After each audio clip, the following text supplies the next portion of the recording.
استاد حافظ میگن که اگر آن ترک شیرازی به دست دارد دل ما را، به خال هندوش بخشم سمرقند و بخارا را. در پاسخ استاد صائب میگن که هر آن کس چیز میبخشد ز جان خویش میبخشد، نه چون حافظ که میبخشد سمرقند و بخارا را. اگر آن ترک شیرازی به دست دارد دل ما را، به خال هندوش بخشم سر و دست و تن و پا را. و استاد شهریار در پاسخ میگن هر آن کس چیز میبخشد به سان مرد میبخشد، نه چون صائب که میبخشد سر و دست و تن و پا را. سر و دست و تن و پا را به خاک گور میبخشند، نه بر آن ترک شیرازی که برده جمله دلها را.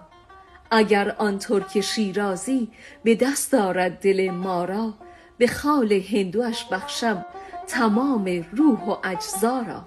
و دوستی در پاسخ میگه هر آن کس چیز میبخشد به زعم خویش میبخشد، یکی شهر و یکی جسم و یکی هم روح و اجزا را.